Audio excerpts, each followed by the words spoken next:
Yes, start.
मैं दोबारा समझाने वाला नहीं हूं।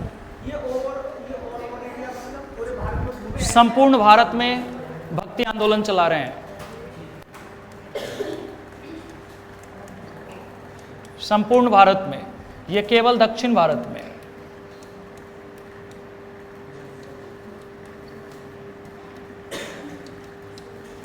और ये दक्षिण से उत्तर भारत में।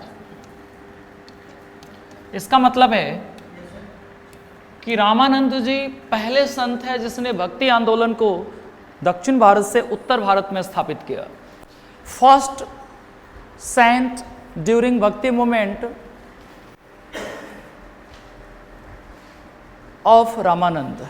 रामानंद का भक्ति मूवमेंट के क्षेत्र में उत्तर भारत में पहला संत के रूप में दर्जा दिया गया है, फर्स्ट सेंट। क्यों? क्योंकि ये हैं तो ओवरऑल साउथ के ही ना, केरल में पैदा हुए थे, याद ही है आपको, पिछले ही क्लास में बात किया था हमने। केरला में थे, ये भी साउथ इंडिया में तमिलनाडु में पैदा हुए। रामानंद जी के बारे में क्या कहा जाता है? इनके बारे में कहा जाता है कि इनका भी फैमिली साउथ के ही हैं। इनके फैमिली भी मम्मी पापा साउथ के ही हैं, बट किसी काम के तलाश में या किसी वजह से नॉर्थ इंडिया चले आए थे, इलाहाबाद के आसपास, और नियर इलाहाबाद ही रामानंद जी पैदा हुए। सो ये नॉर्थ इंडिया के संत हो गए। और यही कंट्रीब्यूशन है इनका कि जो साउथ इंडिया में ये भक्ति मूवमेंट स्टार्ट हुआ, उसको नॉर्थ इंडिया में स्थापित किसने किया? रामानंद। इट मीन्स द भक्ति movement which one started in South India, it is established in North India by Ramanand. Ramanand को आप उत्तर भारत के वो संत माने जो दक्षिण में चल रहे भक्ति आंदोलन को उत्तर मिले। क्या हो रहा है आप लोगों को?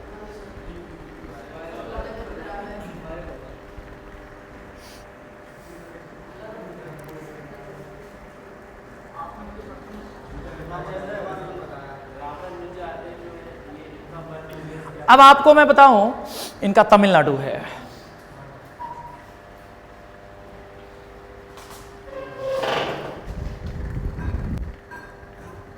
कुछ इशू है क्या यहां? मुझे भी फील हो रहा है अब।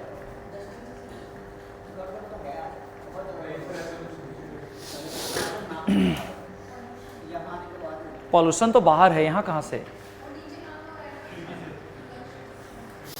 बंद करके रखिए गेट, कोई नहीं जाएगा बाहर।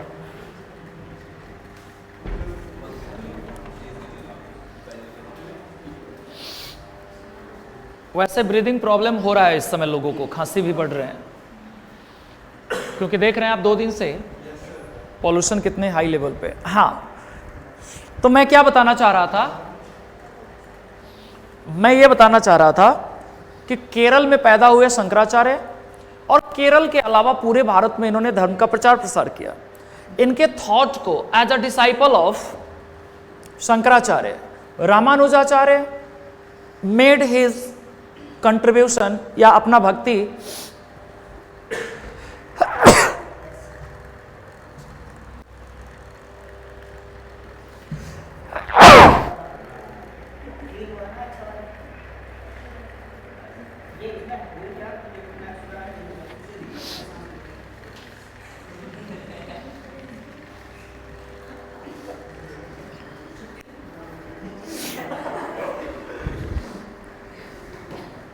तो आपसे पूछेंगे कि गुरु शिष्य परंपरा को अरेंज करो तो कर लोगे?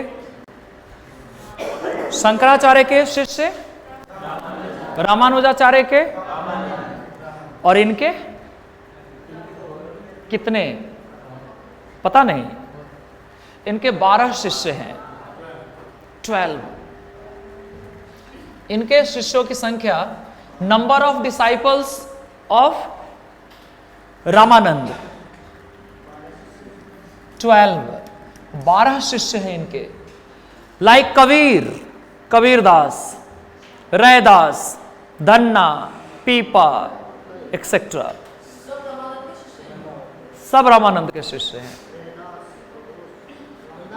अगर मैं सबसे नंबर 1 पोजीशन दूं तो कबीरदास, रैदास, नॉट रामदास, रैदास, रविदास कह सकते हो उसको, रैदास का ही दूसरा नाम रविदास है। तीसरा धन्ना, पीपा, हाँ पीपा नाम है, धन्ना, पीपा। और बताओ,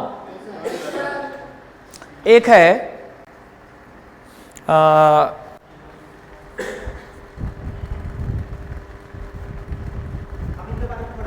हाँ हाँ बिल्कुल पढ़ेंगे, सबके बारे में बाद में पढ़ेंगे, 3-4 एग्जाम्पल काफी है।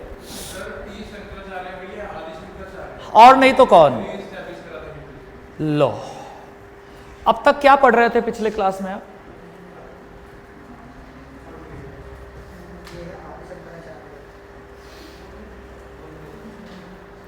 ये क्या पढ़ा था पिछले क्लास में? द ग्रेट भक्ति सेंट शंकराचार्य, जिनका सिद्धांत अद्वैतवाद था। अद्वैतवाद 788 में पैदा हुए, 20 में डेथ हो गया इनका। बताया था कहां जन्म हुए थे? केरला में। बताया था हमने कौन सा कैटेगरी है इनका, तो ये ब्राह्मण है। कौन सा ब्राह्मण? निम्बूदरी, निम्बूदरी ब्राह्मण। कहां पे पैदा हुए थे? गांव का नाम कलाडी। फिर ऐसे बढ़ के हमने आगे बताया कि ये कैसे ज्योतिर्पीठ वगैरह की स्थापना किया, 4। ये सब पिछले क्लास में हमने डिस्कस किया हुआ है। तो इनके शिष्य कौन हुए?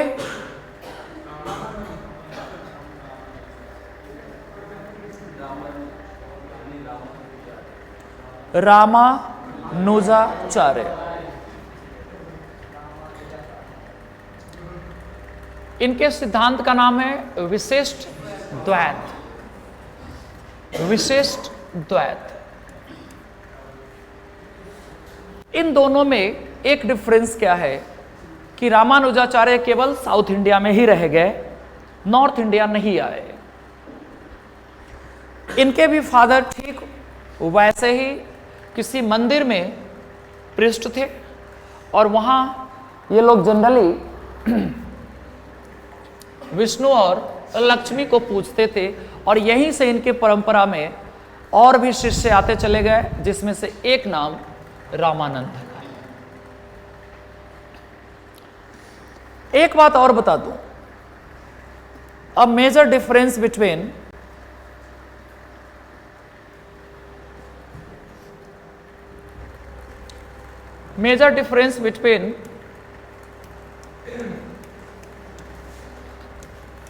शंकर एंड रामानुज, शंकर एवं रामानुज में क्या बेसिक डिफरेंस है? शंकर मतलब शंकराचार्य या आदि शंकराचार्य जो कह लीजिए आप, रामानुज मतलब रामानुजाचार्य, आचार्य लगा दिया बाद में। इन दोनों में एक मेजर डिफरेंस क्या है कि ये थे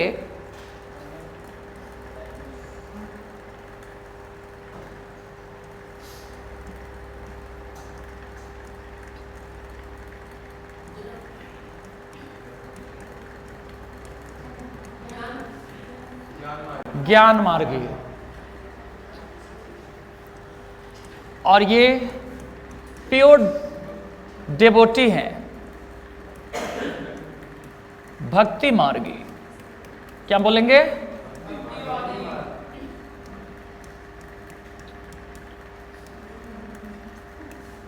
अब आप मुझे ये बताओ इस दोनों में क्या डिफरेंस है? ये वेद की बात करते हैं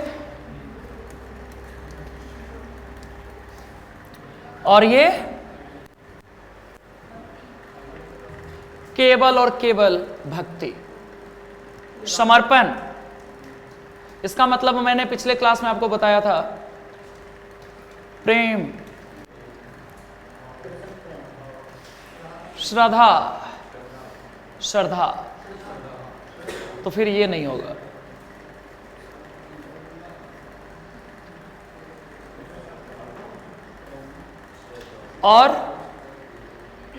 और बताओ, प्रसाद की कामना, ये सब मैंने पिछले क्लास में डिटेल बताया हुआ है। भक्ति मतलब कि जो भगवान को सब कुछ मान ले। इन्होंने कहा नहीं, आपको ज्ञान चाहिए, आपको क्या चाहिए? नॉलेज। इन्होंने क्या कहा? नहीं, केवल भक्ति करो।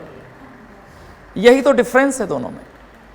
तभी शंकर के सिद्धांत किस नाम से जाने गए? देखो मेरे गला फंसना स्टार्ट हो गया, इशू तो है और इस क्लासरूम में ज्यादा है।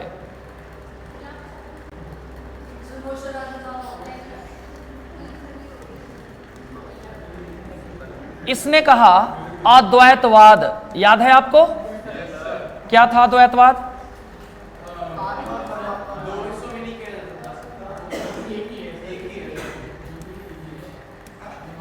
और इन्होंने क्या कहा? विशिष्ट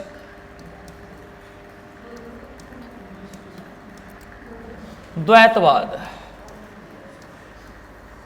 डबल ए भी लिख सकते हैं, सिंगल भी लिख सकते हैं, जो लिखे। विशिष्ट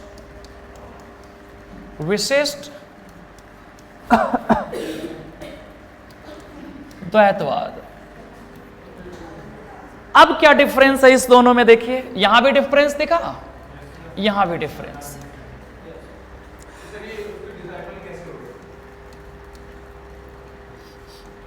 अभी बताऊंगा ना।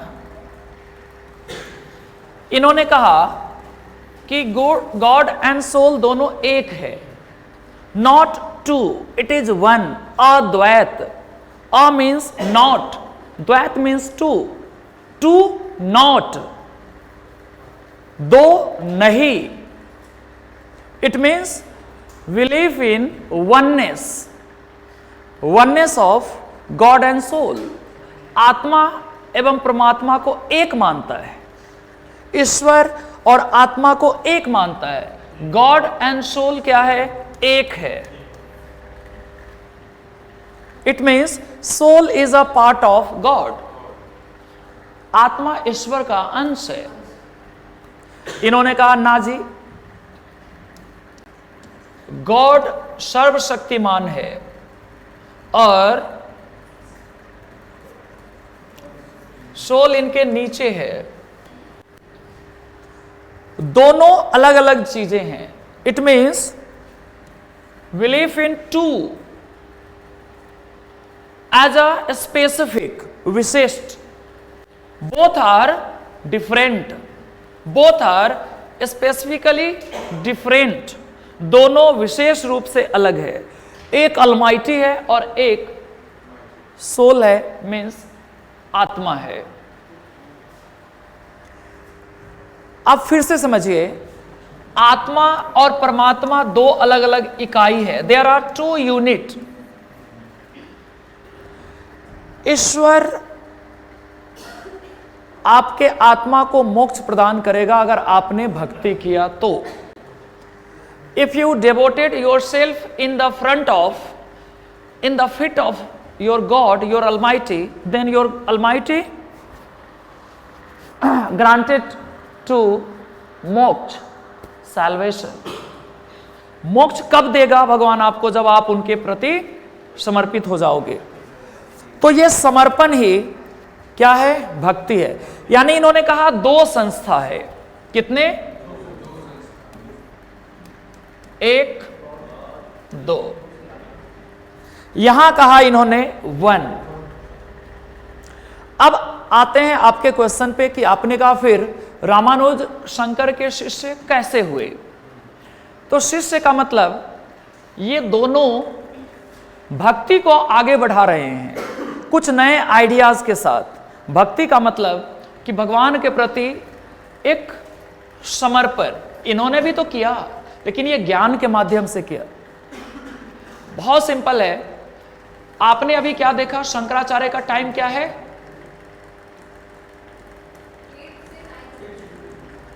और इनका पता है?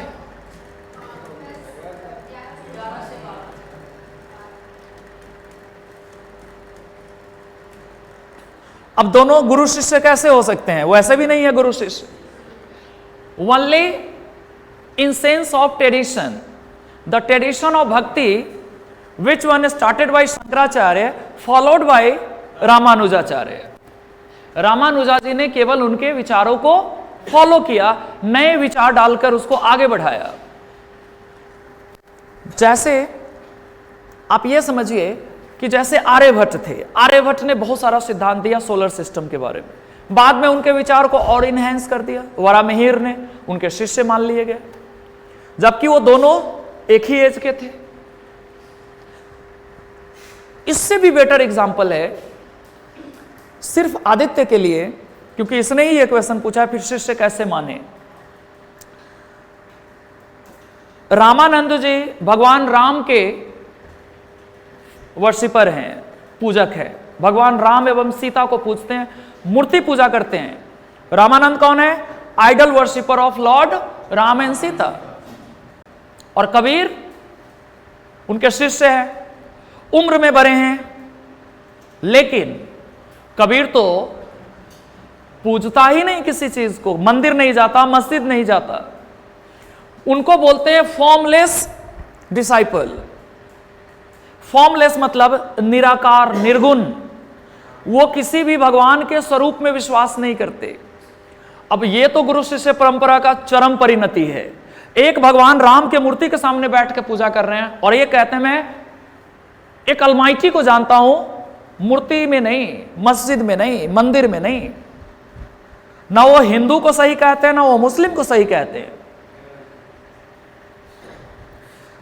उनका एक श्लोक है, एक क्या हजारों की संख्या में, जिसको उन्होंने अपने बट उन्होंने केवल ओरल ही बताया था, उनके डिसाइपल्स ने उसको लिख दिया।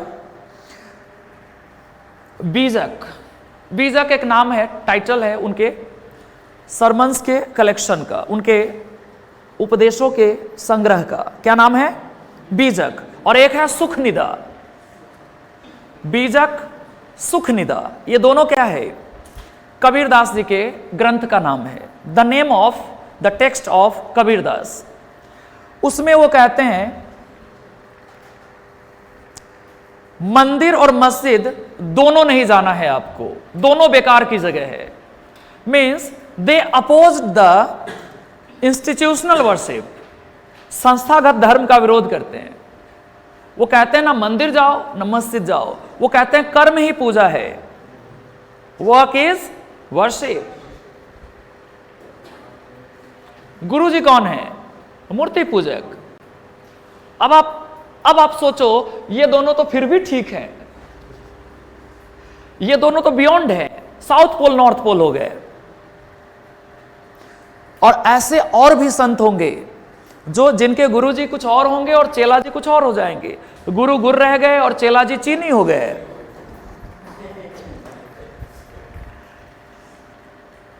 है ना? आप में से ही कुछ लोग होंगे जो आगे जाके आईएएस बन जाओगे और मैं यहीं रह जाऊंगा, यही इतिहास कबीर और रामानंद पढ़ाते हुए। ये सच्चाई है।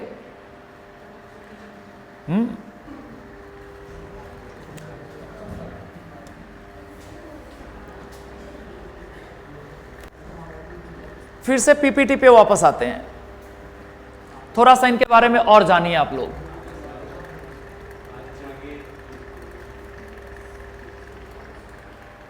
तो विशिष्टाद्वैत के बारे में रामानुजाचार्य जी का टाइमलाइन देखिए। पैदा हुए कब? डेथ कब हुआ? 1137। साउथ इंडिया में कहां पे पैदा हुए हैं? तमिलनाडु में। कहीं लिखा नहीं है तो लिख लीजिएगा। कहां पे? क्यों सरप्राइज हो रहे हो? कबीर भी 120 साल जिए। 3 शताब्दी में कबीर जी जिए हैं, 3 सेंचुरी। 1398 में पैदा हुए तो और 1518 में मर गए, तो 14th century, 15th century, 16th century, 3 शताब्दी को जिया है। और हम में से बहुत सारे लोग 2 शताब्दी में जी रहे हैं कि नहीं? जो 2000 से पहले पैदा हुए वो 2 शताब्दी जिया कि नहीं? जैसे मैं, ये भी है।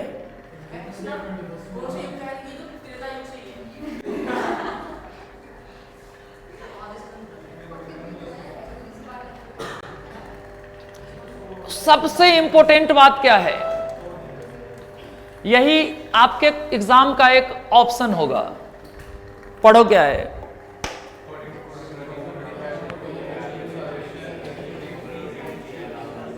मन में पढ़ना था। पहले क्लास के बच्चों की तरह आपने शोर मचाना स्टार्ट कर दिया। According to Ramanujacharya, every people of the earth eligible for acquire the salvation, either Shudras और ब्राह्मण्स, आइदर स्कॉलर और illiterate, आइदर मेल और फीमेल। ये डिफरेंस है। एक ऐसा बास्केट बनाया इन्होंने जिसमें सबको शामिल कर लिया, इसलिए ये रातों रात फेमस हो गए। शंकराचार्य ने क्या कहा? किसको मोक्ष मिलेगा? जो वेद पढ़ेगा। वेद कौन पढ़ेगा? केवल पढ़े लिखे लोग, उसमें भी ब्राह्मण, उसमें भी पुरुष। देखो 3 कैटेगरी छट गए। शूद्र वेद नहीं पढ़ेगा, महिला वेद नहीं पढ़ेगी, तो पढ़ेगा कौन? केवल ब्राह्मण। और सारे ब्राह्मण वेद पढ़ेंगे? नहीं, जो पढ़े लिखे होंगे वही पढ़ेंगे। तो कितना नैरो कॉन्सेप्ट है शंकराचार्य जी का। इसीलिए एक डिफरेंस ये भी है शंकराचार्य और रामानुजाचार्य में कि इनके थॉट में, शंकराचार्य के थॉट में लिमिटेशंस हैं और रामानुजाचार्य लिमिटलेस। कोई भी भाग ले सकता है, कोई भी भक्ति कर सकता है और कोई भी मोक्ष प्राप्त कर सकता है। इसलिए रामानुजाचार्य ज्यादा फेमस हुए शंकराचार्य से। इवन कि इन्होंने कहा दास slaves also eligible for salvation. और कुछ नहीं करना है, नथिंग डू। क्या करो? Devote your self in front of your almighty. अपने ईश्वर, अपने इष्ट के सामने समर्पित हो जाओ, खत्म। जैसे सूरदास ने कहा, मेरो तो मदन गोपाल। क्या कहा? मेरो तो मदन गोपाल। इसका मतलब मेरे सब कुछ मदन गोपाल है, अब कुछ नहीं चाहिए मुझे इस धरती से, खत्म, सैल्वेशन मिल गया, है ना? मीरा क्या कहती हैं? मोहे लागी लगन। क्या कहते हैं? मीरा हो गई मगन। अगला लाइन उसमें ही छुपा हुआ है। इसका मतलब मीरा एब्सोल्युटली डिवोट हो गई, अपने आप को कर गई लॉर्ड कृष्णा के लिए।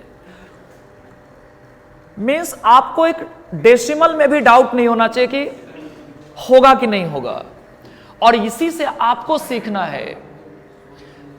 डेसिमल वर्ब डाउट मत रखो कि मुझसे यूपीएससी होगा कि नहीं होगा, होगा। Devote your self in your study. आप अपने पढ़ाई में अपने आप को 100% डाल दो, सोचो ही मत कि होगा कि नहीं होगा। यही तो भक्ति सिखा रहा है आपको कि आप अपने आप को 100% समर्पित कर दो। जो होगा होगा, मोक्ष मिलना है आपको, मिलेगा। ये फिर अलग सेंस में चले गए। आपको प्रसाद की कामना रखनी है। रामानंद जी कहेंगे कि आप भक्ति किए जाओ, प्रसाद की कामना मत करो। मतलब जरूरी नहीं है कि आप आईएएस बन ही जाए, लेकिन आप समर्पित तो करो पहले अपने आप को, और करोगे तो कुछ ना कुछ मिलेगा। आईएएस नहीं तो आईपीएस मिल जाएगा, एलाइड मिल जाएंगे। वेटिंग में रहेंगे तो आजकल एक नया जॉब ऑफर आ गए मेंस लिखने वालों के लिए। जिसने इंटरव्यू फेस कर लिया, मान लीजिए सिलेक्शन नहीं हुआ, उनके लिए आजकल एक नया जॉब है, पीएसयूज, पब्लिक सेक्टर यूनिट्स। जितने भी भारत सरकार के लोक सरकारी उपक्रम हैं, वहां से डायरेक्ट आपके घर किसी भी समय एक जॉब लेटर आ सकता है कि आप ज्वाइन कर रहे हैं बीएसएनएल, टाटा, कोई भी। एक नया प्रपोजल आया है 2021 में, 22 में इसको इंप्लीमेंट कर लिया गया है कि अगर आपने मेंस दिया हुआ है और आपका सिलेक्शन नहीं हुआ, तो आपको किसी दिन किसी भी समय आपके दरवाजे पे डाकिया एक मेल लेके आएगा कि आपको क्या बुला लिया, भेल, इंडियन ऑयल, कोई भी, भारत पेट्रोलियम, कोई भी बुला लिया आपको। यानी जितने भी हमारे महारत्न, नवरत्न और मिनी रत्नाज कंपनी हैं, वो सब आपको जॉब ऑफर कर रहे हैं। अब बताओ, इतने क्रीम छाटे हुए बच्चा कहां मिलेंगे उनको? तो हर साल अब बच्चे सिलेक्ट हो रहे हैं वेटिंग वाले, और ये बहुत अच्छा प्रयास है।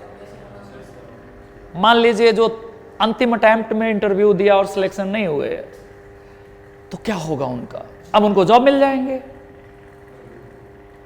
और मैं तो कहता हूं कि जितने भी लोग मेंस लिख लिए, प्रीलिम्स पास कर गया, उसको तो छोटे मोटे जॉब वाले को सीधे बुला लेना चाहिए। भाई एसएससी, सीजीएल, फलाने ढिमकाने एग्जाम से तो पावरफुल एग्जाम है, प्रीलिम्स देके पास किया है बच्चा। भाई रेलवे वाले को बुला लेना चाहिए कि प्रीलिम्स पास हो, नौकरी लो। भाई उससे फ्री एंड फेयर और मजबूत एग्जाम कौन करा सकता है? यूपीएससी प्रीलिम्स पास वालों को डायरेक्ट जॉब देना चाहिए, मुझे लगता है। यूपीएससी क्यों दे, कोई और डिपार्टमेंट उनसे ले ले, हाईजैक कर ले कि आपके जो फेल बच्चे हैं, मेंस नहीं पास कर पाया, वो मुझे दे दो, उनके पैसे बच जाएंगे, एग्जाम कराने का सारा पैसा बच जाएगा उनका। और यूपीएससी का जीएस और सीसैट पास किया हुआ बच्चा आपको लगता है कि हल्के में लिया जा सकता है उसको? मुझे लगता है टॉप 5 एग्जामिनेशन को हटा दे तो बाकी सबके एग्जाम से टफेस्ट एग्जाम है। आप कितने भी पैरामीटर लगा लो फिर भी प्रीलिम्स पास बच्चे बोनाफाइड है। यह सरकार को प्रपोजल दिया जाना चाहिए।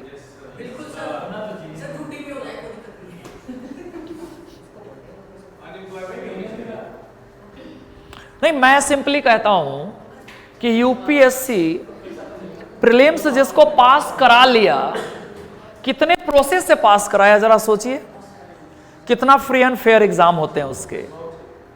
बाकी सब में संभावना है किस चीज का, चिटिंग का। यूपीएससी में तो कोई संभावना नहीं है। इसलिए तो हो सकता है फ्यूचर में ये किसी को दिमाग में आ जाए, किसी ब्यूरोक्रेट्स का। अभी केवल इतना आया है कि इंटरव्यू फेस किया हुआ बच्चा जो सिलेक्ट नहीं हो पाए उनको पीएसयू में नौकरी दिया जाए। इसको एक अच्छा इनिशिएटिव माना गया है और फ्यूचर में हो सकता है कि और भी कुछ मिल जाए।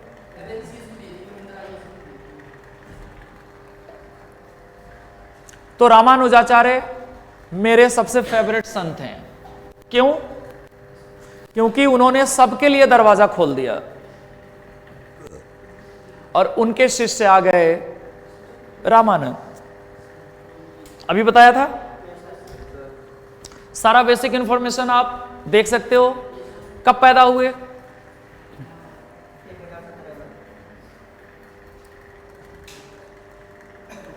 और 1000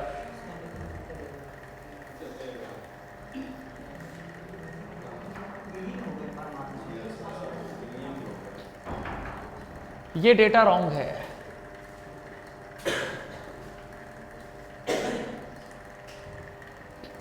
रॉन्ग है।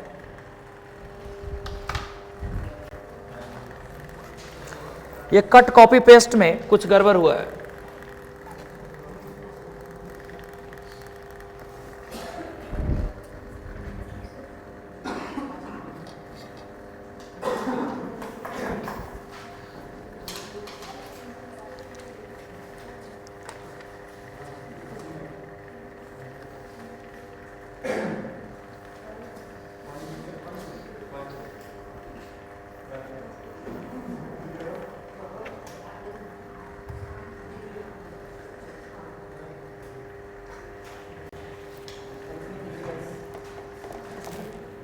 फोर्टीन्थ 15th सेंचुरी में है ये।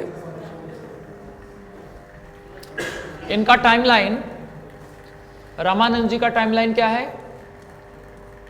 14th to 15th century.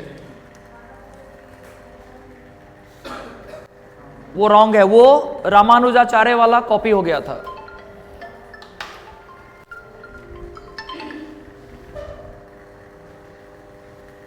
Hello, good afternoon. Just पहुंचने वाला हूँ, 10 मिनट में पहुंचूंगा। 1:30 बजे से क्लास है ना, 1:30 बजे आ जाऊंगा। ठीक। हाँ, तो ये बहुत अच्छी बात है कि रामानंद जी एक नया सिद्धांत कहाँ पे लेके आए? नॉर्थ इंडिया में। पैदा कहाँ हुए? देखो, इलाहाबाद। और इनका सारा जो एक्टिविटीज है वो बनारस में होता है। और बनारस में ही तो इनसे मिले थे कबीरदास। हाँ, ये पहले भक्ति संत माने जाते हैं जो उत्तर भारत में, नॉर्दर्न इंडिया में काम किया। ये तो बता चुका हूं मैं। हिंदी भाषा के पहले कवि हैं, पहले संत हैं। अब तक जो हुए वो साउथ इंडियन थे। इसके अलावा इनके जो संतों की संख्या है वो कितने हैं? 12। यहां पे लिस्ट बना हुआ है, जरा देखो तो। अनंतनंद, सुरानंद, सुखानंद, नरहरिदास, भगवान दास, भगत पीपा, कबीर, सेन, धन्ना, रविदास, जिसमें 2 महिला भी है, सुरसुरी और पद्यावती, पद्मावती नहीं, पद्यावती। अब उनकी मम्मी ने वैसा नाम रखा, मैं क्या कर सकता हूं? मैं चेंज कर दूं? हाँ, तो जिसमें सबसे पहले संत उनके कौन है? कबीरदास। सबसे जो हाईएस्ट पोजीशन एक्वायर किया आफ्टर रामानंद वो है संत कबीर। अभी बताया था इनका डेट ऑफ बर्थ। कबीर के बारे में आप सभी जानते हैं कि पैदा होने के बाद इनके ओरिजिनल मम्मी पापा ने इनको किसी तालाब के पास, किसी पॉन्ड के पास जाके रख के चले आए।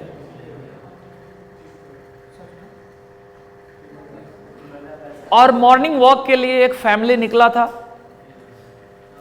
तो उसको रोता हुआ एक बच्चा सुनाई दिया, और वो दोनों चाइल्डलेस थे, उनके पास अपना कोई बच्चा नहीं था, और उसने भगवान के उपहार समझकर, नहीं, अल्लाह का उपहार समझकर उस बच्चे को अपने घर ले गए और पाला पोसा, जिसका नाम होगा कहीं अगले पेज पर।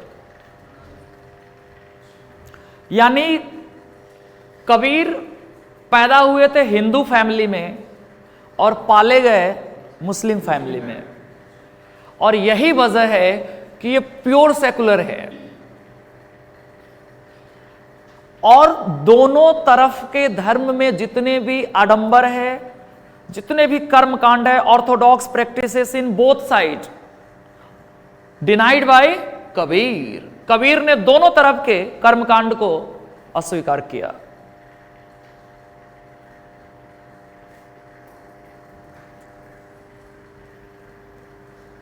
इन्होंने कहा, कंकर पाथर जोर की मस्जिद लिया बनाए। और क्या है उसमें? उसमें है कि मुल्ला देता बाग है, बहरा हुआ खुदाए। अरे दोबारा नहीं बोल सकता, कितना मेहनत से तो याद करके बताया आपको। उनका कहना है कि ये क्या तरीका है भक्ति का कि कंकर पत्थर को इकट्ठा करके आपने कंक्रीट का एक मस्जिद बना लिया, और ऊपर बैठ बैठ के आप मुर्गा की तरह बाग देते हो। क्या अल्लाह बहरे हैं? और हिंदू को कैसे धोते हैं? हिंदू को भी धोते हैं। उसने हिंदू और मुस्लिम दोनों को धोया, और ये पहले व्यक्ति हैं जिसने अकबर को भी धोया। पूरे दिल्ली सल्तनत को और जितने भी सम्राट हुए, सुल्तान हुए, सबको धोया। अकबर मैंने गलती से बोल दिया, चाहे दिल्ली सल्तनत के सुल्तान हो या मुगल सल्तनत के हो, सबको धोया। इनका कहना है कि ये लोग अल्लाह के नाम पर डरा के आपसे काम करवाते हैं। अकबर, फिर से अकबर कह रहा हूं, पता नहीं क्या हो गया अकबर। कबीरदास जी इतने न्यूट्रल और स्ट्रांग माइंडेड पर्सन है कि उनको किसी से डर नहीं है।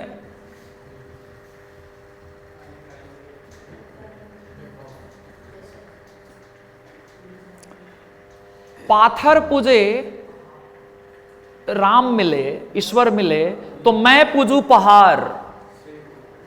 अगर छोटे से पत्थर को पूज देने से आपको भगवान मिलते हैं, तो मैं पूरा पर्वतमाला हिमालय जाके पूजाऊंगा। हाँ, उसका अगला लाइन वो बोल रहा है, तेसे अच्छा, मतलब उससे अच्छा क्या है कि चक्की पीस के लोग आटा खाते हैं, रोटी खाते हैं, उससे वो ज्यादा अच्छे हैं।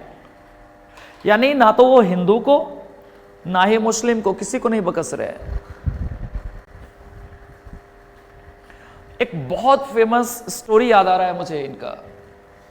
विश्वास अभी भी अल्लाह या अलमाइटी पे विश्वास है। ये निर्गुण संत है। कबीर बिलोंग्स टू फॉर्मलेस भक्ति, निर्गुण भक्ति। फॉर्मलेस मतलब जिसको किसी रूप में बांधा नहीं जा सकता, कोई मूर्ति नहीं, कोई पहचान नहीं, कोई चिन्ह नहीं। निर्गुण, फॉर्मलेस। फॉर्मलेस का मतलब जिसका कोई आकार ना हो, निराकार। सिख भी ऐसा ही है कुछ कमोबेश, लेकिन उसने तो गुरुद्वारा बना लिया, फिर एक कदम आगे बढ़ गया।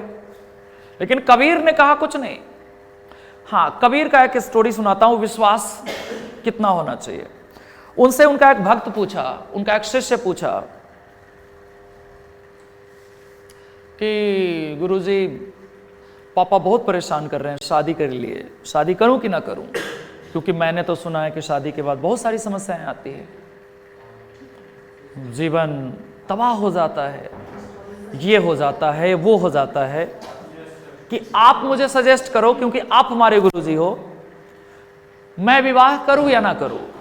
मीन्स आपके द्वारा दिए गए सुझाव को ही मैं फॉलो करूंगा, जैसा आपका आदेश। तो बोला कल आना दोपहर में, आज नहीं बताऊंगा कल, जैसे मैं बोल देता हूं ना, आज नहीं बताऊंगा कल बताऊंगा, कुछ सोच के बोलता हूं। तो शिष्य ने कहा कोई बात नहीं गुरुजी, कल आ जाएंगे, एक ही दिन की तो बात है। कल दोपहर में आए, जून का महीना था, और वो कहीं कुछ काम कर रहे थे, कपड़ा बुन रहे थे, बुनकर थे, जुलाहा थे। जो फैमिली था उनका, मम्मी पापा जो उनके पालन करता थे, वो कपड़ा बुनते थे, तो वो कपड़ा बुन रहे थे। उनका शिष्य आया, उनको बैठाया, कहा कि खाना वाना खाओगे? तो नहीं गुरुजी, बस समस्या का समाधान चाहिए, खाने पीने की व्यवस्था ही तो करवा रहे हैं लोग, पार्टी वार्टी होगा विवाह के बाद, पहले बताओ शादी करना चाहिए कि नहीं करना चाहिए। तो उन्होंने बोला देखो राहुल भी कह रहा है कि जल्दी बताओ, मैं भी डिसाइड करूं कि करना है कि नहीं। कबीर जी ने कहा अपनी पत्नी से कि सुनती हो, जरा दीपक लेके आना, तो सुई खो गया है। सुई से कपड़ा बुन रहे थे कि दीपक लेके आओ, लालटेन लेके आओ, सुई खो गया। दोपहर का, जून का महीना, रोशनी की कोई कमी नहीं, पर्याप्त रोशनी है। उनकी पत्नी बिना क्रॉस क्वेश्चन किए दीपक लेके आई, रोशनी। तो कबीर ने कहा कि अगर इतना विश्वास हो एक दूसरे पर तो विवाह करना चाहिए। कि जून के महीने में 12 बजे दिन में भी अगर आपको दीपक लाने के लिए कहा गया तो वो लेके आई हैं। अगर इस लेवल का अगर किसी पर विश्वास हो तो विवाह करना चाहिए, नहीं तो नहीं करना चाहिए, है ना। तो इसका मतलब है विवाह करने से पहले एक दूसरे को आजमाना चाहिए। इसलिए आजकल जो विवाह हो रहे हैं अरेंज मैरिज, उसमें लड़का लड़की एक दूसरे से मिलते हैं।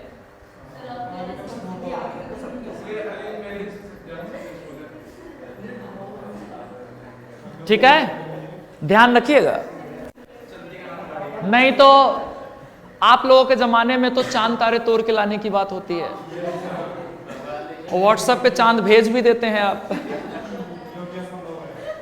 है ना।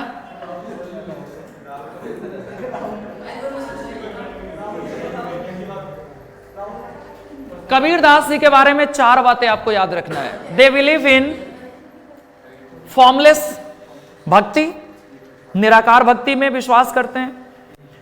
मानव सेवा उनके एक्टिविटी का प्रथम स्टेज है, means first stage of there activity is human service, मानव सेवा।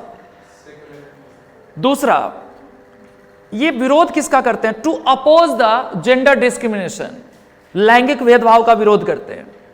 ये पुरुष महिला में होने वाले सभी तरह के भिन्नता को विरोध करते हैं। तीसरी बात, ये कहते हैं कि कोई छुआछूत नहीं होना चाहिए, अनटचेबिलिटी का विरोध कर रहे हैं, टू अपोज द अनटचेबिलिटी। इसके अलावा क्या, ये संस्थागत धर्म का विरोध करते हैं, to oppose the institutional worship. It means ये क्या कहते हैं कि केवल और केवल एक चीज आपके लाइफ में होना चाहिए, और वह है मानव धर्म, मानवतावाद। कर्म प्रधान चीजों को इनहेंस कर रहे हैं कि आप जो भी काम कर रहे हैं उसी समय भगवान का नाम ले लीजिए, अलमाइटी। कर्म ही पूजा है। कहत कबीर नाम से हजारों दोहा है। कहत कबीर सुनो भाई साधो। साधो से मतलब है साध्य यानी शिष्य। कबीर जी अपने शिष्य से क्या कह रहे हैं? 1000 बातें कह रहे हैं। कबीर के दोहे में संकलित है सब कुछ। और उनका मानना है कि इस धरती पे सब पैदा हुआ है, सब इक्वल है, मीन्स बिलीव इन इक्वलिटी। आपके फंडामेंटल राइट तो बहुत बाद में आए। कबीर जी पहला वो व्यक्ति हैं जिसने फंडामेंटल राइट की बात की, इक्वलिटी, राइट टू इक्वलिटी। इसलिए कबीर सबके चहेते हैं। हिंदू में भी कबीरपंथी हैं और मुस्लिम में तो है ही।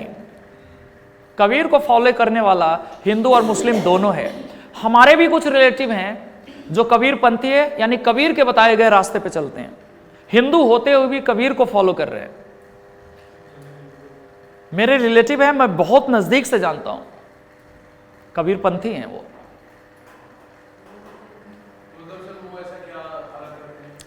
मूर्ति पूजा नहीं करते हैं हमारे आपके तरह। वो एक अलमाइटी में विश्वास करते हैं। उनके घर में कोई भगवान या कोई इस तरह का मूर्ति नहीं होगा। पूजा करते ही नहीं, सच है। मानव सेवा। सिख क्या करते हैं? मानव सेवा। गए हो कभी गुरुद्वारा? आपके चप्पल जूता साफ कर देंगे, आपको खाना खिलाएंगे, पोछा लगाएंगे, सब कुछ। वहां IAS जाते हैं तो अपना कोट उतार के वहां पे मानव सेवा जूठा थाली धोते हैं भक्तों का। मानव सेवा यही तो है। और क्या? अब क्या चाहते हो आप? गांधी जैसा बन जाना मानव सेवा है।